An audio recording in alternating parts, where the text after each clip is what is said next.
Maayong buntag kaninyong tanan mga lods. Happy Sunday sa inyong tanan mga lods. For today's video mga lods, akong ipakita ninyo ang unsa kadaghan ang tao sa resort nga akong gitrabahoan mga lods. Basta panahon og Sabado ug Domingo. Dagan gyud siya og tag 500 to 400 ka tawo mga lods. Basta Sabado Domingo. Okay ra magdamog tent mga lods. Oscar kilo na kana mga lods. Naon kadaghan sa tent mga lods.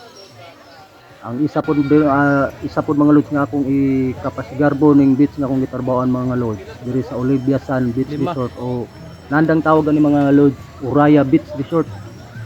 Ang kanindot gyud diri mga lods, nindot kayo ang plaster, ang mga kahoy utanganan sa tent plaster gyud kayo, luag sa mga lods. So ang kanindot pod akong panghambog ang kining white sand, ang balas gyud mga lods ginapiman gyud namon ukad sa una kining mga kahoy ug ang kanindot sa dagat mga lods. Iti sa mga bata dili sa kantilado. Nindot gid kayo ang dagat mga lods. Tinaw kayo ang tubig diri ang mga lods. Ya white sand ni siya mga lods. Mao ni kini mga lods. Ug sa mga fans namo ni Parayaki, mga samong mga followers ug tanan followers, salamat sa suporta mga lods. Thank you very much. Happy Sunday sa inyong lahat mga lods. Bye bye.